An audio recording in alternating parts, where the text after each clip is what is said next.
नमस्कार मित्रों, EDUSAT live lectures में आपका स्वागत है। मित्रों, जैसा कि आप जानते हैं कि हमने भाषा दर्शन पर एक श्रृंखला चलाई हुई है और आज उसी श्रृंखला की 5वीं कड़ी लेकर हम आपके समक्ष प्रस्तुत हैं। आज की इस कड़ी में भाषा दर्शन के विषय के ऊपर हम चर्चा करेंगे और हम जानेंगे कि मीमांसा और व्याकरण भाषा के ऊपर में क्या विवेचना देते हैं और उसी विवेचना को हम आगे बढ़ाएंगे। इस विषय पर चर्चा करने के लिए हमारे साथ हमारे स्टूडियो में मौजूद हैं doctor Ajay Verma. Doctor Verma associate professor हैं centre for philosophy, school of social sciences, JNU में। आइए डॉक्टर वर्मा का स्वागत करते हैं और उनसे जानते हैं कि आज वो इस विषय में हमें क्या बताएंगे। सर, आपका स्वागत है। धन्यवाद अमृत। नमस्कार दर्शकों। जैसा कि हम पहले अपने कुछ व्याख्यानों में इस विषय में ऑलरेडी बात कर चुके हैं कि किस प्रकार से भाषा का जो महत्व है वह भारतीय दर्शन में भाषा का क्या स्थान है तथा क्या महत्व है। इस विषय में जो सबसे पहले हमने बात की वह यह थी कि इवन जो ब्रॉड डिवीजन है स्कूल्स ऑफ थॉट में, यानी कि एक तरफ षड दर्शन है जिनको आस्तिक मत कहा जाता है, कि संज्ञा दी जाती है, वहीं दूसरी ओर नास्तिक मत हैं जिनमें चारवाक, बौद्ध तथा जैन आते हैं। तो ये जो एक व्यवस्था है आस्तिक तथा नास्तिक का जो डिवीजन है, का जो वर्गीकरण है, वह वर्गीकरण ही एक प्रकार से किसी न किसी रूप में भाषा से जुड़ा हुआ है। वह इस प्रकार से है कि क्योंकि हम पहले से ही जानते हैं आस्तिक दर्शन जो है उनको आस्तिक इसलिए कहा जाता है क्योंकि वे वेदों की अथॉरिटी, उनकी जो प्रामाण्यता है उसको केंद्र में रखकर ही अपने दर्शन को अपने दर्शन की अन्य स्थापनाएं प्रस्तुत करते हैं। तो एक जो उनकी प्रमुख स्थापना है जिसको वो सीधे सीधे ही मानते हैं तथा अनक्वेश्चनेबल मानते हैं, वह है कि वेद जो हैं वे एक प्रकार से हमारे जितने भी जो मेटाफिजिकल क्वेश्चंस हैं, तत्व मीमांसा प्रश्न हैं, इति कर्तव्यता से जुड़े प्रश्न हैं, मोरालिटी से जुड़े हुए प्रश्न हैं, वे पहले से ही मान के चलते हैं कि इन सभी प्रश्नों से जुड़े हुए मुख्य जो उत्तर हैं, वे मुख्य विचार जो हैं वे पहले से ही वेदों में मौजूद हैं। तो वे जो अपना मत जो है उसके अतिरिक्त इस प्रकार से अपना मत प्रस्तुत करते हैं कि वह मत जो है कहीं पर भी वेदों के मत को विखंडित का खंडन नहीं करता। तो इस प्रकार से देखा जाए और वेद जो हैं वे एक प्रकार से शब्दों का समूह ही हैं। वे एक प्रकार से शब्दों में उद्धृत ज्ञान स्वरूप ही हैं। तो उस प्रकार से यदि देखा जाए तो यह जो नास्तिक दर्शन तथा आस्तिक परंपराएं जो हैं उनके बीच का जो वर्गीकरण है वह भी कहीं ना कहीं एक प्रकार से जो शब्द की अथॉरिटी, उसकी विवेचना से कहीं ना कहीं जुड़ा हुआ है। यह समझ लेने के बाद हमें जो अन्य जो विचार है जिसको समझ लेने की आवश्यकता है वह यह है कि शब्द फिलोसॉफिकल रूप से, एक दार्शनिक रूप से इन विभिन्न मतों के लिए जो षड दर्शन है उनके लिए किस प्रकार से तथा किस प्रकार का महत्व जो है शब्द एक प्रमाण के रूप में रखता है। तो वहाँ हम देखें तो शब्द से जुड़े हुई बहुत सी जो दार्शनिक समस्याएं हैं वे उजागर होती हैं। दर्शन जो है वह ना केवल इस क्वेश्चन से जुड़ा हुआ है कि what is the case with the world, जिसका अर्थ है कि वो जो विश्व में जो विभिन्न प्रकार के तथ्य हैं उनको हम जान लेना चाहते हैं। उन दर्शन में ना केवल हम इन प्रश्नों की विवेचना करते हैं जो कि कुछ ओंटोलॉजी से, सत्ता मीमांसा से जुड़े हुए प्रश्न तथा ज्ञान मीमांसा से जुड़े हुए प्रश्न हैं, बल्कि वहीं हमारी जो जिज्ञासा है वह इति कर्तव्यता के विषय में भी होती है, धर्म के विषय में भी होती है कि अमुक परिस्थितियों में मेरा धर्म जो है या मेरी इति कर्तव्यता जो है, मेरा कर्तव्य, ड्यूटी, वह क्या है। तो इस प्रकार से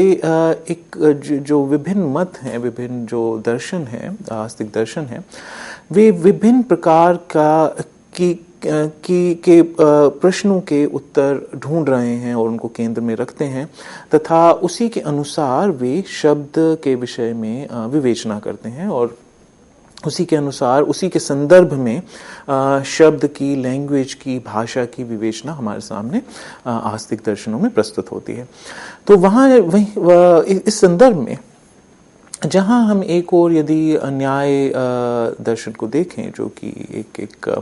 एक यथार्थवादी दर्शन है, एक रियलिस्ट स्कूल है, वहां हम देखते हैं तो जो भाषा है वह किसी न किसी प्रकार से एक जो तथ्य हैं उनके वर्णन का विषय है। अर्थात नैयायिकों का ये मानना है कि जो विश्व है उसमें एक तीन प्रकार के जो गुण विशेष जो हैं उनको देखते हैं कि एक तरफ गेयत्व है तथा एक तरफ अभिधेयत्व है, जिसका कहने का अर्थ ये है कि जो भी गेयत्व के अंतर्गत आता है, यानी कि जो भी जानने योग्य है या जो भी जाना जा सकता है, उसमें अभिधेयत्व भी होगा, अर्थात उसके विषय में कहने के लिए हमारे पास शब्द भी होगा, हमारे पास उसके लिए कोई ना कोई संज्ञा, अभिधान भी होगा। तो और तथा जो यथार्थ है, यानी कि जो भी वास्तविकता है संसार की, उसको जाना जा सकता है, वह गेय है, यानी कि उसको जाना जा सकता है, उसमें गेयत्व है, और यदि गेयत्व है तो उसमें अभिधेयत्व भी है। तो जिसका अर्थ ये है कि जिस विषय को भी जाना जा सकता है उसको एक्सप्रेस भी किया जा सकता है, उसको संप्रेषित भी किया जा सकता है। हम यह नहीं कह सकते कि हमने कुछ जाना किंतु वह जो हमने जाना वह शब्दों से परे है, अर्थात जो एक जो प्रमुख मत है जो हमें मिस्टिसिज्म की ओर ले जाता है। मिस्टिसिज्म में जो है वह यह मत है कि जो हमारे कुछ मूलभूत तथा जो हमारे सबसे महत्वपूर्ण जो रिलीजियस एक्सपीरियंसेस होते हैं वे शब्दों की पहुंच से परे हैं। तो इस प्रकार का मिस्टिसिज्म हम अद्वैत में भी पाते हैं, जहाँ पे अनिर्वचनीयता की बात की जाती है। हम शून्यवादी दर्शन में भी पाते हैं, जहाँ भाषा को वही स्थान नहीं दिया जाता जो कि षड दर्शनों में दिया गया है। तो न्याय दर्शन में यह बात बड़ी प्रमुखता से रखी जाती है कि जो भी गेय है वह उसमें अभिधेयत्व भी है, यानी कि उसको हम एक्सप्रेस भी कर सकते हैं, उसको हम शब्दों में आरूढ़, उसको हम शब्दबद्ध भी कर सकते हैं। और संसार का जो भी यथार्थ है वह संसार हमारे सामने प्रकट करता है। इसका अर्थ है कि संसार में जो भी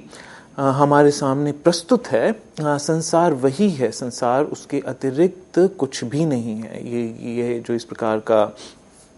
जो व्यू है, जो मत है, वह एक प्रकार से जैसे कांट का जो व्यू है जिसमें वो नोमिना तथा फिनोमिना की बात करते हैं, जिसमें वो कहते हैं कि संसार जैसा हमें प्रतीत हो रहा है वह तो हमें अपनी कैटेगरीज ऑफ माइंड के थ्रू प्रतीत हो रहा है, किंतु उसके अतिरिक्त भी एक प्रकार का रेजिड्यू जो है संसार में रह जाता है, जो हमारे कैटेगरीज ऑफ माइंड के परे है। और इसलिए वह जो इस प्रकार से प्रत्येक विषय वस्तु में उसका कुछ हिस्सा जो होता है वह एमिनेबल टू अंडरस्टैंडिंग है, अर्थात वह हमारी समझ के दायरे में आता है, किंतु साथ ही साथ उसका जो कुछ हिस्सा होता है वह हमारी समझ की हमारी जो कैटेगरीज ऑफ थॉट हैं उनके परे होता है, जिसको वो नोमिना की संज्ञा देते हैं। जो नैयायिक जो हैं वो नाइव रियलिस्ट हैं, अर्थात वो ऐसा, वह उनके अनुसार जो संसार जो है अपना प्रस्तुतिकरण पूर्ण रूप से करता है तथा वैसा ही करता है जैसा कि वह है। अर्थात संसार में जो भी कोई विषय वस्तु है, जो भी कोई वस्तु है, वह ऐसा नहीं कि हम उसका कुछ हिस्सा हमारी समझ से परे है, या वह कुछ हिस्से को जो है वो एक तरीके से वह हमारे समझ से अविच्छिन्न रहता है। ऐसा नैयायिकों के अनुसार नहीं है। इस प्रकार का जो मत है कुछ वो हम कुछ उपनिषदों में भी पाते हैं, जहाँ पे कहा जाता है सत्यम अनृत्य छिन्नम, अर्थात सत्य जो है एक परत के पीछे छुपा हुआ है। किंतु नैयायिकों के अनुसार इस प्रकार के मिस्टिसिज्म का कोई अवकाश नहीं है, जिसका कहने का अर्थ ये है कि संसार में जो भी कुछ वास्तविकता है, संसार की जो वास्तविकता है वह हमारे सम्मुख वैसे ही प्रस्तुत होती है, उसी रूप में प्रस्तुत होती है, यथा स्वरूप प्रस्तुत होती है, उसी रूप में प्रस्तुत होती है जैसे कि वह वास्तव में है। और क्योंकि संसार में जो भी वस्तु है वह अभिधेयत्व के अंतर्गत आती है, तो उस प्रकार से उसको भाषाबद्ध करना तथा उसको एक्सप्रेस करना हमेशा संभावना के दायरे में रहता है। तो इस प्रकार से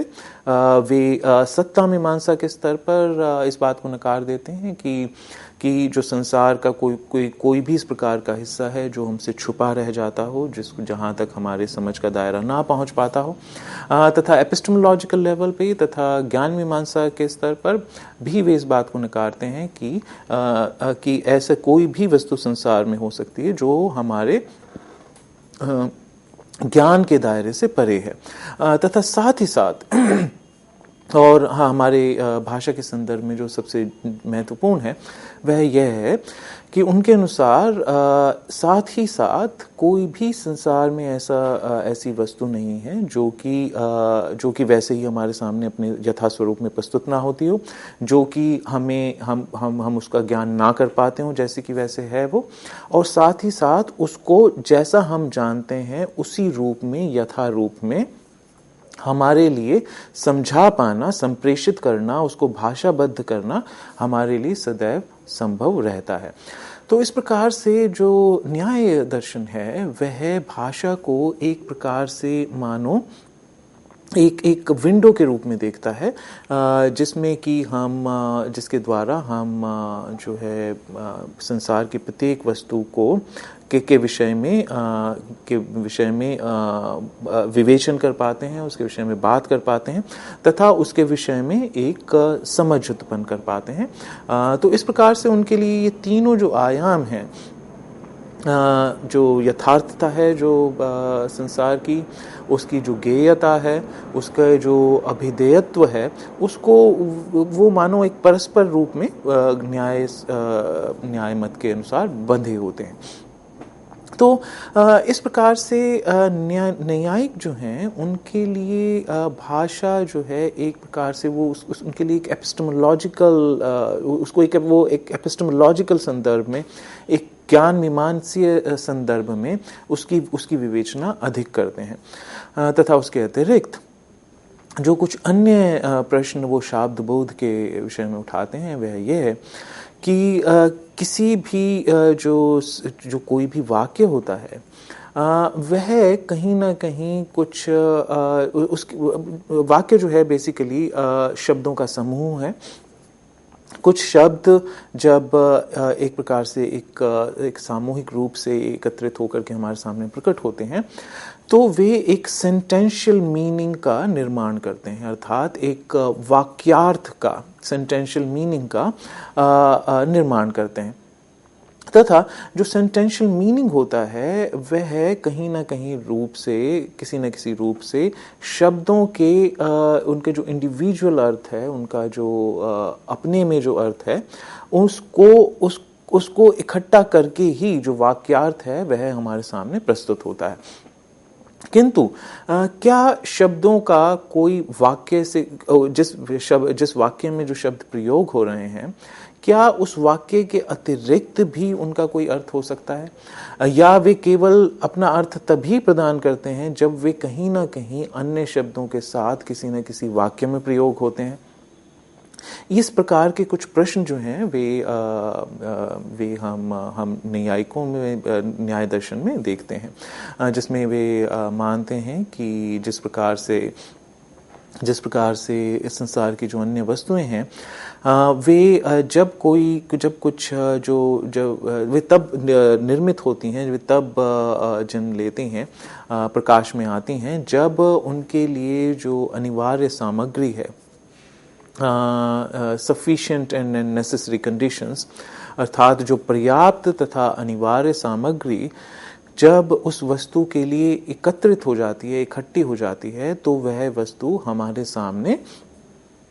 सामने तुरंत प्रस्तुत हो जाती है। जैसे कि अगर हम अग्नि का एग्जाम्पल लें, अग्नि का उदाहरण लें, तो कोई ज्वलनशील वस्तु, कोई ऐसी वस्तु जो कि इग्निशन के काम आ सके, जिससे कि हम आग को इग्नाइट कर सकें, अगर ये सारी की सारी जो नेसेसरी और सफिशिएंट कंडीशंस हैं, जो कि बोध तथा अबोध दोनों हो सकती हैं, इसलिए उसको बोध अबोध सामग्री कहा गया है, तो वे जब सारी सफिशिएंट एंड नेसेसरी कंडीशंस इकट्ठी हो जाती हैं, तो जो अग्नि है तुरंत ही हमारे सामने प्रस्तुत हो जाती है। इसी प्रकार से वे वाक्य के अर्थ को भी एक इफेक्ट के रूप में, एक कार्य के रूप में, एक कार्य कारण श्रृंखला के रूप में देखते हैं। तो उनके अनुसार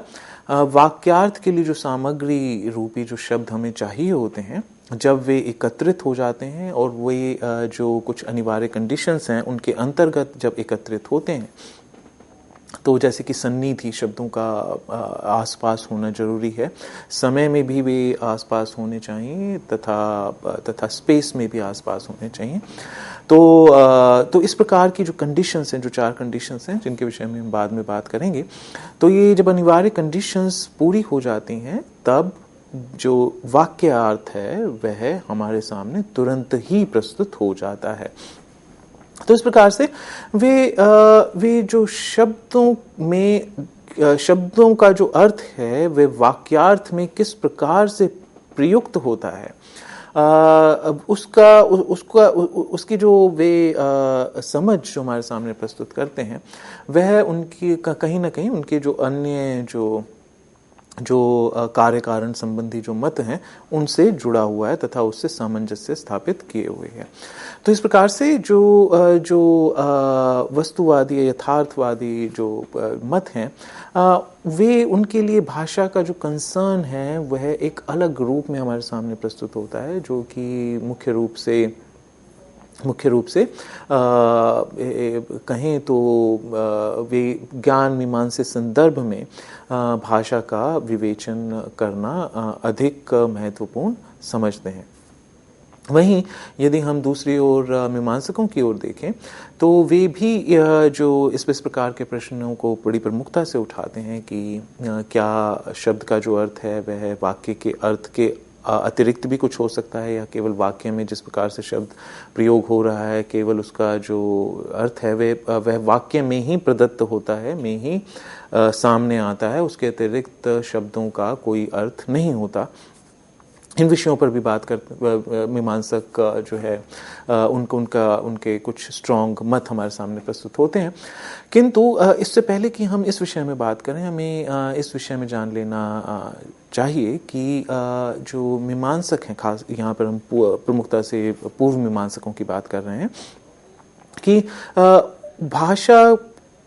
का अध्ययन वे किस परिप्रेक्ष्य में, किस संदर्भ में करना अधिक महत्वपूर्ण समझते हैं। तो यदि हम मीमांसकों की ओर देखें, तो जैसा कि हमने पहले भी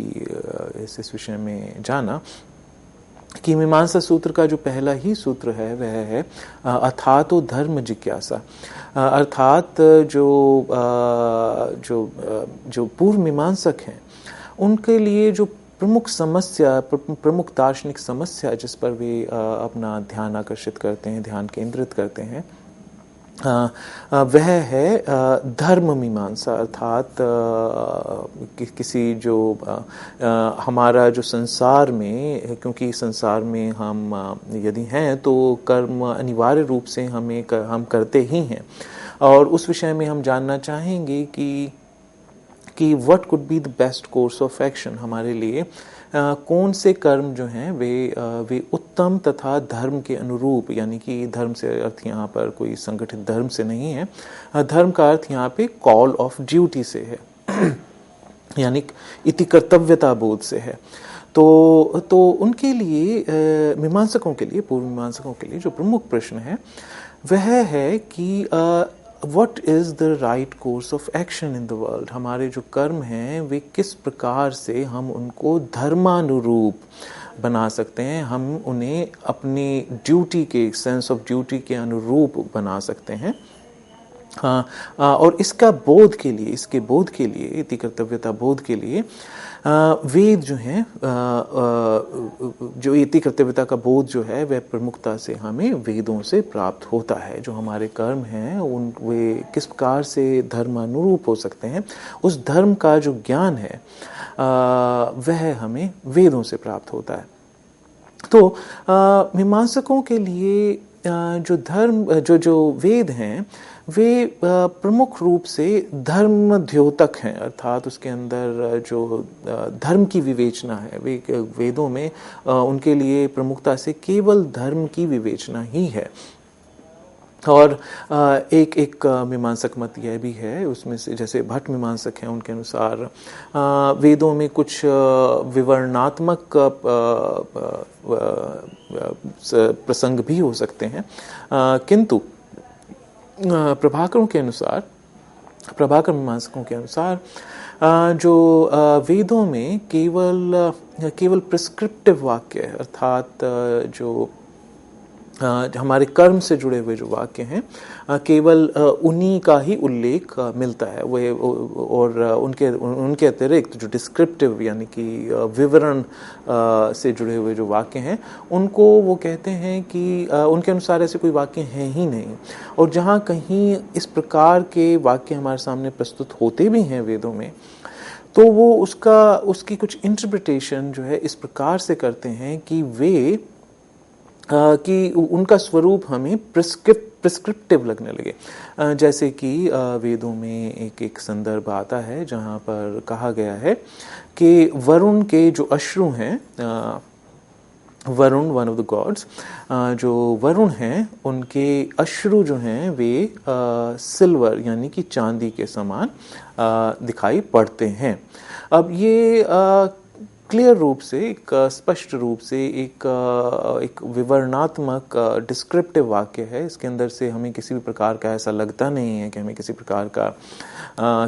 का इति कर्तव्यता बोध इससे हमें हो रहा है, हमें अपनी ड्यूटी के बारे में, अपने धर्म के विषय में कुछ पता चल रहा है। किंतु मीमांसकों के अनुसार इस प्रकार के जो डिस्क्रिप्टिव वाक्य हैं उनको भी हम ड्यूटी के संदर्भ में हम उनकी विवेचना प्रस्तुत, उनकी इंटरप्रिटेशन प्रस्तुत कर सकते हैं। जैसे कि इस वाक्य विशेष को जो मीमांसक हैं वे कुछ इस प्रकार से इसका विवेचन करते हैं कि जब वेदों में ये कहा गया कि वरुण जो हैं उनके अश्रु चांदी के समान लग रहे थे, तो इसका अर्थ ये है कि यज्ञ में जब हम दान देते हैं तो वह कभी भी चांदी का ना हो, अर्थात वह स्वर्ण का ही दान हो। जो दान दिया जा रहा है होता प्रीस्ट को, वह कभी भी चांदी का ना हो बल्कि स्वर्ण का ही हो, यानी कि स्वर्ण ही उसमें वांछनीय है, सिल्वर जो है अवांछनीय है। तो इस प्रकार से जो मीमांसक हैं उनके अनुसार वेद केवल इति कर्तव्यता बोध के लिए ही हमारे सामने प्रस्तुत होते हैं, तथा जैसा कि पहले भी इस विषय में काफ़ी संक्षेप में कहा जा चुका है कि उनके अनुसार जो वेद हैं वे अपौरुषेय भी हैं, अर्थात उनका जो ओरिजिन है उसको किसी व्यक्ति विशेष तक नहीं सीमित किया जा सकता। जो वेद हैं वे सदैव रहे हैं और किसी अपौरुषेय का मतलब किसी के द्वारा लिखित नहीं है, उनका कोई लेखक या उनका कोई कंपोजर नहीं है। वे जो हैं एक प्रकार से जो इटर्नल शब्द हैं जो कि जिनका कोई हम ओरिजिन किसी व्यक्ति विशेष के रूप में ट्रेस नहीं कर सकते। तो यहाँ पर जो हम प्रमुख बात हम जो मेन जो विषय है जो हम जानना चाहते हैं, जो हम एग्जामिन करना चाहते हैं, वह यह है कि मीमांसकों के लिए भाषा प्रमुख रूप से कर्तव्य बोध का विषय है। वह उसको इतना ज्ञान मीमांसा का विषय नहीं मानते। हालांकि ऑफ कोर्स उनकी जो प्रमाणों के विषय में जो उनका जो विवेचन है वह काफ़ी डिटेल्ड और काफ़ी बड़ा है, किंतु प्रमुख रूप से जहाँ तक हम शब्दों की बात कर रहे हैं और जहाँ पे शब्दों का अर्थ प्रमुख रूप से, जैसा कि हम पहले ही बता चुके हैं, आस्तिकों के लिए शब्द का अर्थ है वेद। लैंग्वेज जो है उसको वो प्रमुख रूप से यदि वे भाषा के विषय में बात करेंगे तो उनके लिए भाषा का अर्थ होगा वेदों में जो प्रयुक्त भाषा, वेदों के शब्द जो हैं उसको वो भाषा स्वरूप मानते हैं। तो इस विषय में यदि हम इस संदर्भ में देखें तो मीमांसक जो हैं उनके लिए भाषा अर्थात वेद जो हैं, क्योंकि उनमें कोई डिस्क्रिप्शन नहीं है, उनमें किसी भी प्रकार का जगत के विषय में कोई विवरण नहीं है, तो इसलिए इस पर्सपेक्टिव से यदि हम इस आयाम से देखें तो उनके लिए भाषा जो है वह कोई विवरण के लिए नहीं बनी है। अर्थात जो भाषा का जो मेन प्रयोग है, जो प्रमुख प्रयोग है, वह डिस्क्रिप्शन नहीं है, वह यह नहीं है कि जगत को किस प्रकार से डिस्क्राइब किया जाए, उसके विषय में किस प्रकार से ज्ञान प्राप्त किया जाए, ज्ञान अर्जित किया जाए। उसका जो प्रमुख विषय है वह यह है कि हम अपनी ड्यूटी जाने, हम अपने कर्तव्य बोध को प्राप्त करें, हम अपने अंदर एक धर्म का बोध स्थापित कर सकें। जो सेंस ऑफ ड्यूटी है, मेरी ड्यूटी किस विषय किस समय क्या है, उस प्रकार का जो ड्यूटी की जो समझ है वह हमारे अंदर इंस्टिल हो सके, उनका जो प्रमुख जो विषय है वह यह है। और इस प्रकार से वे भाषा को विवरण का विषय, डिस्क्रिप्शन का विषय ना मान करके प्रमुख रूप से उसके प्रिस्क्रिप्टिव रोल को केंद्र में रखते हैं। इस चर्चा को हम आगे भी जारी रखेंगे, कुछ क्षणों के बाद हम फिर लौटते हैं। धन्यवाद।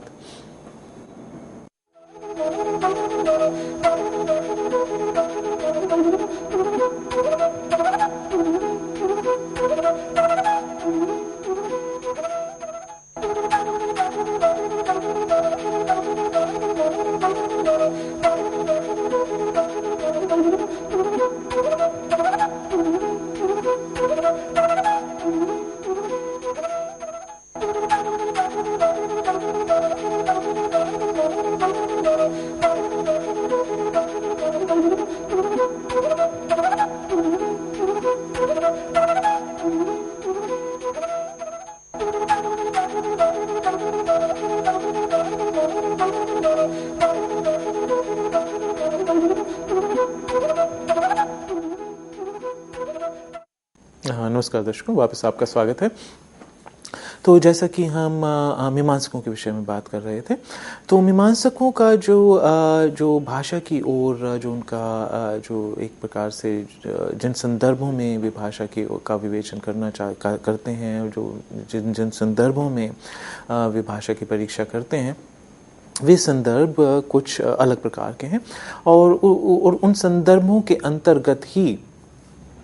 शब्द से जुड़े हुए, वाक्यार्थ से जुड़े हुए, शब्दार्थ से जुड़े हुए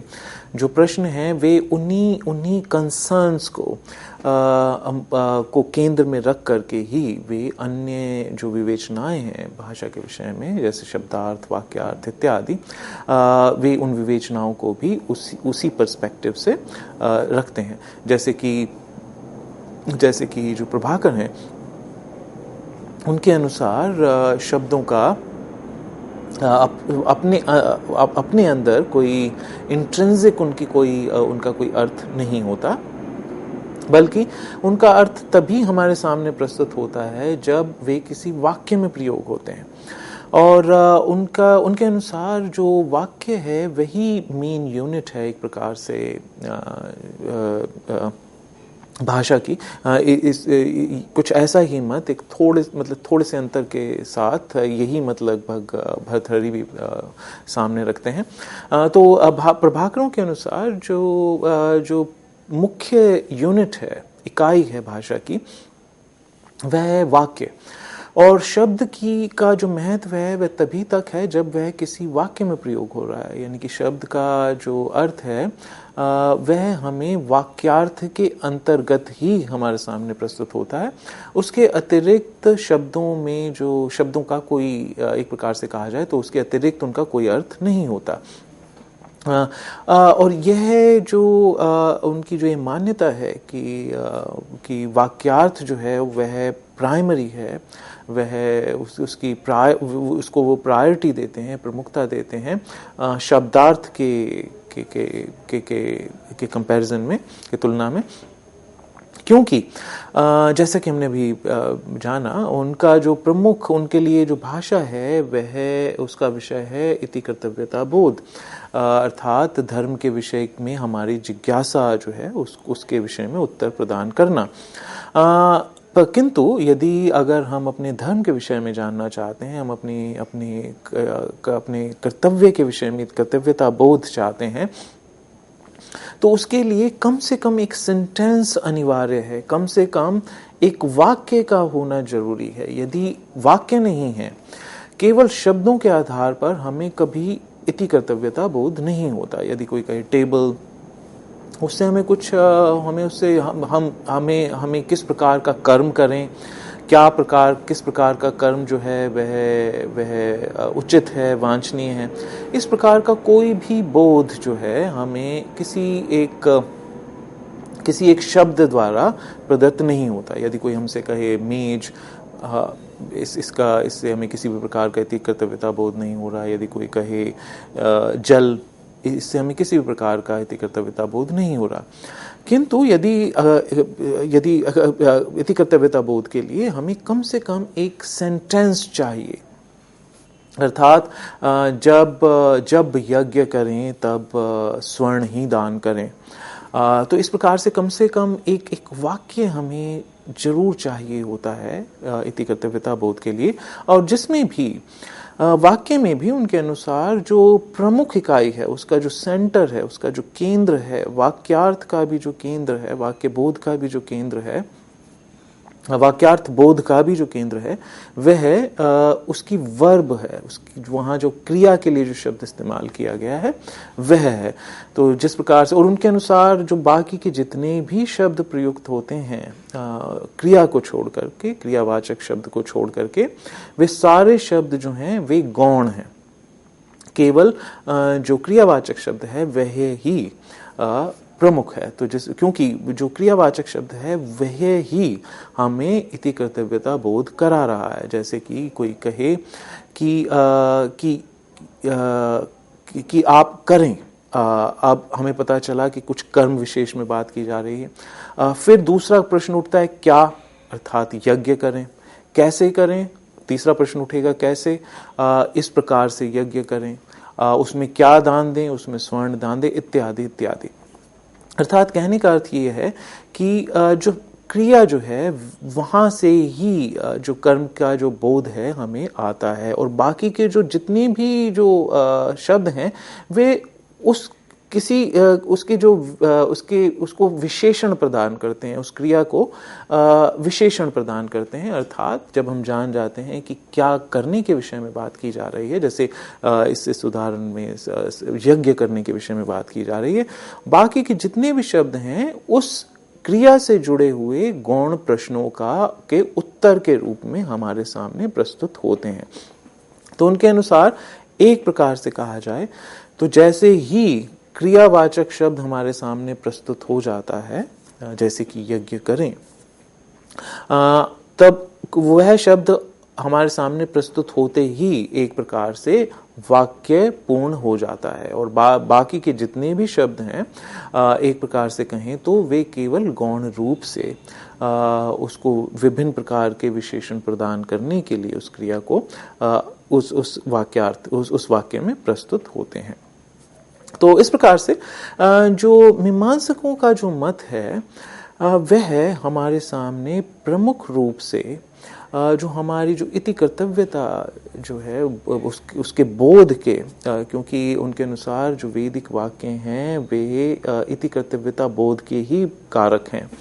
तो उस संदर्भ में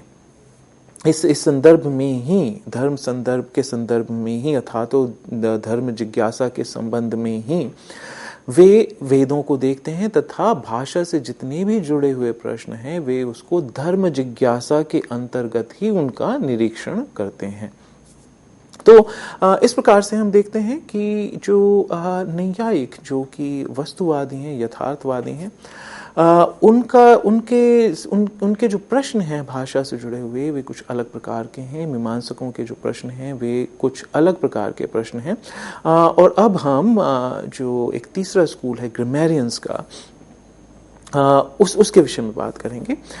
जो कि प्रमुखता से हमारे सामने भर्तृहरि की रचना वाक्यपदीय में हमारे सामने प्रस्तुत होता है। अब जो ग्रामेरियंस के कंसर्न है, इतना जो हमने अभी तक विचार किया वह केवल जो ग्रामेरियंस यानी कि व्याकरण जो दार्शनिक थे उनके विचारों के लिए एक पृष्ठभूमि तैयार करने के लिए हमने किया। अब यदि हम देखें जो ग्रामेरियन का कंसर्न है वह सेंट्रली ही यानी कि उसके केंद्र में भाषा ही है। वह किसी भी अन्य प्रकार का जो कंसर्न है वह नहीं रखता है। वह केवल भाषा पर ही, उसके लिए जो सबसे प्रमुख जो प्रमाण है वह भाषा ही है। और वह अपना पूरा जो फिलॉसफी, अपना जो पूरा दर्शन है वह भाषा के तक ही सीमित रखता है और उसको भाषा को एक प्रकार से हेड ऑन उसी को स्टडी करता है बजाय किसी अन्य संदर्भ में। तो इस विषय में हम सबसे पहले तो ये जान लें कि जो ग्रामेरियन फिलॉसफी है, जो वैयाकरणों का जो भाषा दर्शन है वह कुछ अन्य तत्वमीमांसीय आग्रहों से जुड़ा हुआ नहीं है। जिस प्रकार के आग्रह हम अन्य दर्शनों में पाते हैं, जैसे हम न्यायिक दर्शन में पाते हैं, जैसे कि हम मीमांसा दर्शन में पाते हैं, तो जिस प्रकार के जो ज्ञान मीमांसीय, सत्ता मीमांसीय आग्रह जो हम अन्य षड दर्शनों में पाते हैं, वैयाकरण शास्त्री जो है अपने आप को उन कंसर्न से अलग रखते हुए सीधा ही भाषा की ओर वेदों को एक परंपरा के रूप में उनकी स्टडी करना चाहता है। नेक्स्ट अब हमें यह जानना चाहिए कि यदि वह वेदों की भाषा की यदि स्टडी करना चाह रहे हैं तो वे उनका कोई ना कोई कंसर्न तो होगा ही, भले ही चाहे वह किसी न किसी अन्य दार्शनिक आग्रहों से जुड़ा ना हो, किंतु कोई ना कोई ऑब्जेक्टिव तो होगा ही। यदि हम उस ऑब्जेक्टिव की ओर देखें तो जो वैयाकरण शास्त्री हैं, जो वैयाकरण दार्शनिक हैं, जो जैसे भर्तृहरि हैं, वे सबसे पहले तो केंद्र में ये मत रखते हैं कि जैसा कि अन्य दार्शनिक भी मानते हैं कि वेदों में जितने भी प्रश्न हैं, किसी भी प्रकार की जो धर्म मीमांसा, ज्ञान मीमांसा से जुड़े हुए जो प्रश्न हैं, उनके विषय में उत्तर पहले से ही उसमें हैं। किंतु उससे भी बड़ा प्रश्न जो वे उठाते हैं वे ये है और कि जब यदि हम इस प्रकार के किसी वेदों जैसे किसी बहुत इम्पोर्टेंट, अत्यधिक महत्वपूर्ण शास्त्रों की, महत्वपूर्ण टेक्स्ट्स की, लेखों की बात कर रहे हैं, तो उसमें बहुत सारे स्टेक्स हमारे निहित हो जाते हैं। अर्थात उसके लिए एक अलग प्रकार की भाषा जो है चाहिए होती है जिसमें कि वे एक्सप्रेस किए गए हैं। यानी कि जिस प्रकार का भी सत्य हमारे सामने वेदों में प्रस्तुत हो पाता है वह एक प्रमुख भाषा में ही हमारे सामने प्रस्तुत होता है। यानी कि भाषा जो है एक मार्ग के रूप में हमारे सामने प्रस्तुत होती है। यदि कोई अमुक भाषा एक मार्ग के रूप में हमारे लिए उपलब्ध है, तो वेदों में जो ज्ञान है, उसमें जो कथ्य है, वह भी हमें उपलब्ध है। यानी कि जब तक हमें वह रास्ता उपलब्ध है, जब तक हमें वह मार्ग उपलब्ध है, तब तक ही हमें वेदों का कथ्य यानी कि उसमें जो भी कुछ कहा गया है वह उपलब्ध है। किंतु जो जिस प्रकार से हर एक वस्तु में, हर एक प्रत्येक जो संसार में कोई भी जो वस्तु है उसमें बदलाव आते रहते हैं,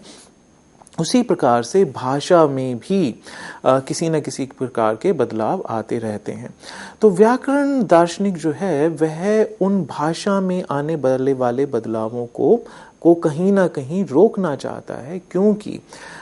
यदि जो भाषा में बदलाव आएंगे तो जो वेदों की जो प्योरिटी है, उनकी जो संपूर्णता है, उसका कहीं ना कहीं ह्रास होगा, उसका कहीं ना कहीं लॉस होगा। तो सबसे पहला जो समझने यहाँ पर हमें जो समझना है वह यह है कि ग्रामेरियन का इंटरेस्ट लैंग्वेज में एक बहुत ही अलग प्रकार का है, जो कि उनका जो इंटरेस्ट है वह है as a custodian of language. अर्थात एक भाषा की एक प्रकार से किस प्रकार से उसका जो प्रिमिटिव स्वरूप है, उसका जो वास्तविक स्वरूप है, उसका जो ओरिजिनल स्वरूप है, जिस प्रकार से वह वेदों में हमारे सामने उपस्थित होता है, यानी कि जो वैदिक जो शब्द है वह एक स्टैंडर्ड यानी कि वह एक मान्य शब्द है। जो थॉट उसके अंदर से उसमें जो एक्सप्रेस की गई है, उसके लिए वह कुछ अमुक बेस्ट शब्दों में ही प्रस्तुत की गई है। यानी कि उसमें एक भी शब्द यदि इधर से उधर हो जाए, जैसे कि एक साइंस की इक्वेशन में यदि कोई भी फैक्टर इधर से उधर हो जाए तो वह इक्वेशन डिस्ट्रॉय हो जाती है। उसी प्रकार से जो वेद हैं उसमें क्योंकि अत्यधिक महत्वपूर्ण विषयों के बारे में के विषय में विचार हमारे सामने प्रस्तुत होता है, तो उसमें एक एक जो शब्द है वह अपना महत्वपूर्ण स्थान रखता है। और यदि वह शब्द जो है बदल जाए तो जो पूरा का पूरा जो वेदों द्वारा जो हमें ज्ञान प्रदत्त होता है वह खंडित हो जाएगा। तो वेदों को विखंडन से बचाने के लिए भाषा को किसी प्रकार से प्रिजर्व करना जरूरी है। किसी न किसी जो व्यक्ति को एज अ कस्टोडियन कार्य करना पड़ेगा कि भाषा जो है उसमें बदलाव ना हो और जो उसकी प्योरिटी है वो किसी न किसी रूप में बनी रहे। तो इस प्रकार से जो व्याकरण दार्शनिक हैं वे ये मानते हैं कि यदि भाषा में बदलाव होंगे, भाषा में किसी भी प्रकार का क्षय होगा, तो धर्म बोध का क्षय होगा। यानी कि अर्थात हम यह नहीं जान पाएंगे कि हमारा धर्म क्या है, यानी कि हम किसी अमुक स्थिति में हमें किस प्रकार का कर्तव्य बोध हमें होना चाहिए और किस प्रकार से हमें एक्ट करना चाहिए। यदि उसका ह्रास होगा तो जो एक प्रकार से देखा जाए तो जो राइट वेज ऑफ लिविंग, जो रहने के जो सही रहन सहन के जो सही तरीके हैं उनका ह्रास होगा। तो इस प्रकार से भाषा का क्षय, भाषा में जो किसी प्रकार के यदि करप्शंस आते हैं, उन करप्शंस का अर्थ केवल भाषा से ही जुड़ा हुआ नहीं है। हमें लगेगा कि अगर यदि भाषा में थोड़े बहुत बदलाव आ भी जाते हैं देन सो व्हाट, उससे क्या फर्क पड़ता है। किंतु जो व्याकरण दार्शनिक हैं वे कहते हैं कि क्योंकि भाषा इति कर्तव्यता बोध से जुड़ी हुई है, उस कारण से यदि हम भाषा को खो देते हैं तो हम इति कर्तव्यता बोध को भी खो देते हैं, सेंस ऑफ ड्यूटी को भी खो देते हैं। और फिर यदि हम सेंस ऑफ ड्यूटी से प्रेरित होकर के कार्य नहीं करेंगे, इति कर्तव्यता बोध से प्रेरित होकर के कार्य नहीं करेंगे, तो हमारे जो एक्शंस हैं, जो हमारे कर्म होंगे, वे भी सही कर्म नहीं होंगे, मॉरली राइट नैतिक कर्म नहीं कहलाएंगे। और इस प्रकार से जो भाषा का प्रश्न है वह प्रश्न धर्म के प्रश्न से जुड़ जाता है, वह प्रश्न नैतिकता के प्रश्नों से जुड़ जाता है तथा इस प्रकार से वे जो भर्तृहरि हैं वे अपने अपने ग्रंथ, अपने प्रमुख ग्रंथ वाक्यपदिया में शुरू के ही कुछ कारिकाओं में वे कहते हैं कि वेद जो हैं वे स्वर्ग तक पहुंचने की एक सीधी सीढ़ी हैं। अर्थात यदि हम वेदों का उचित प्रकार से यदि हम अध्ययन करें तो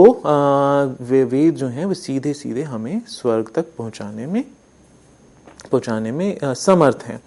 किंतु उसके बाद वे कहते हैं कि क्योंकि काल शक्ति के कारण यानी कि काल प्रवाह के कारण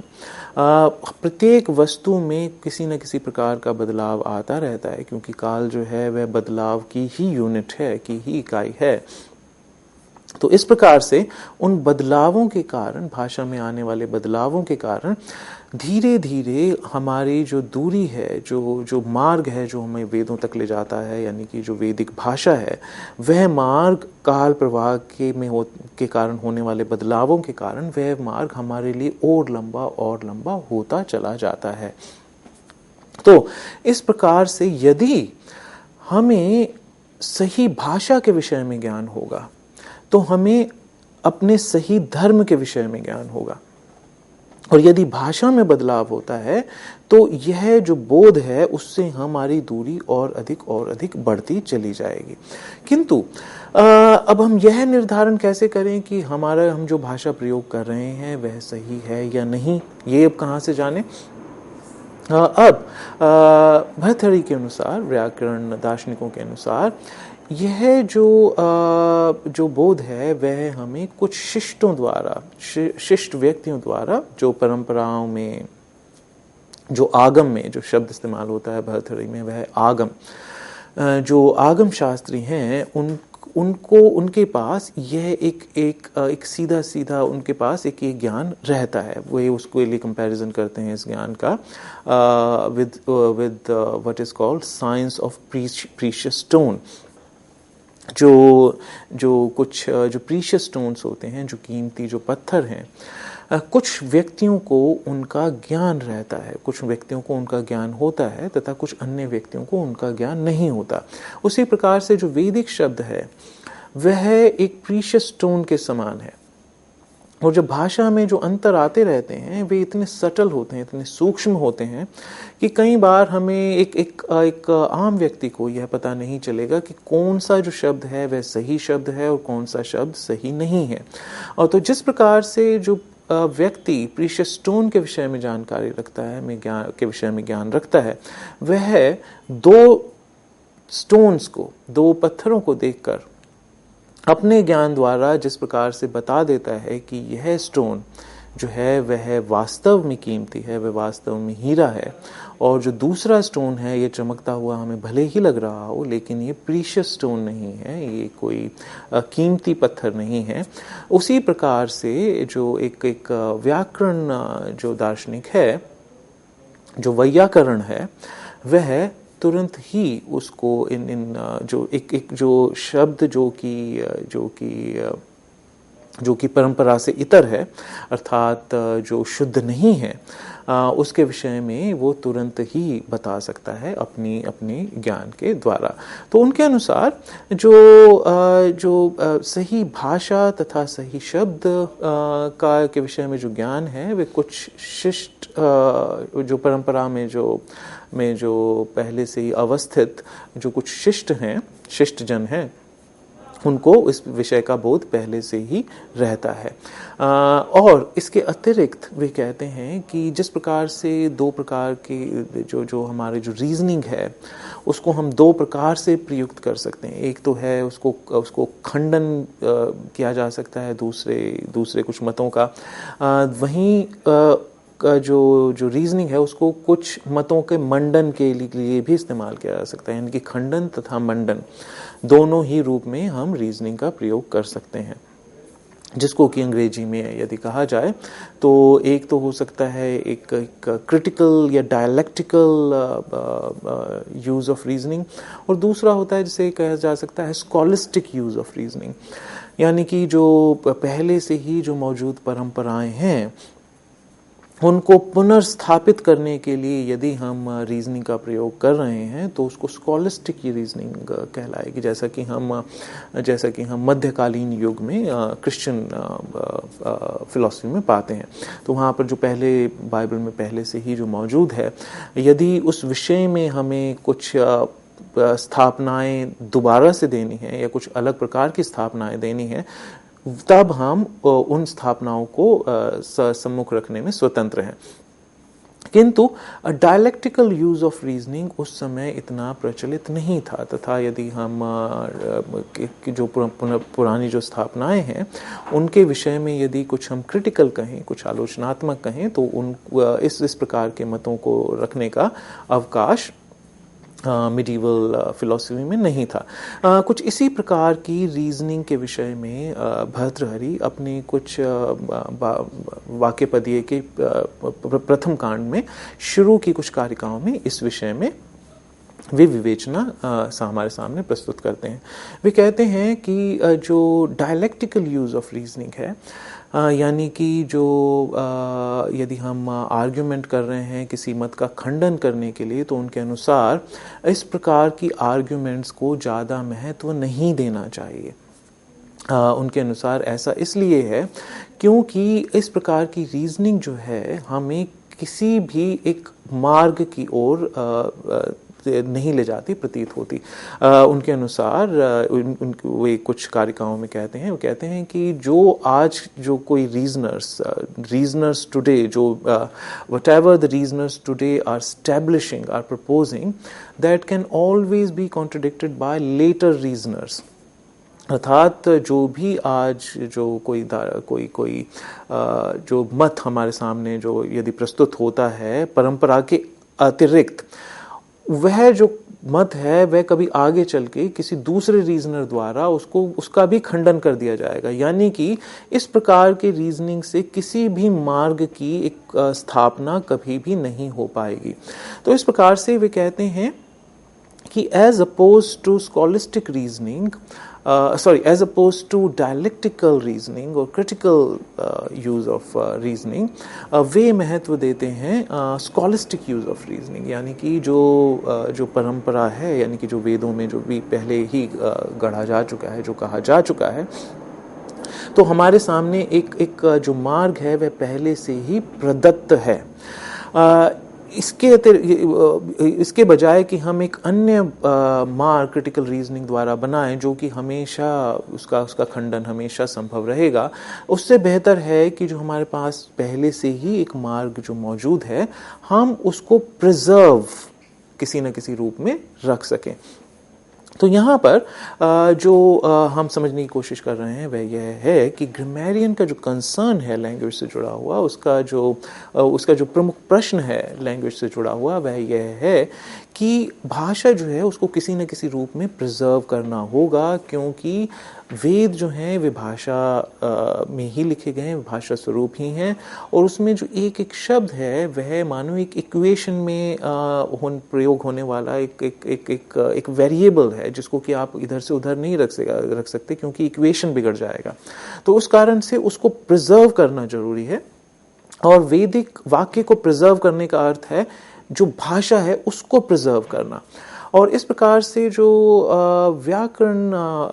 दार्शनिक है वह भाषा के कस्टोडियन के रूप में कार्य करने के लिए स्वयं को प्रस्तुत करता है, और उस विषय के अंतर्गत वह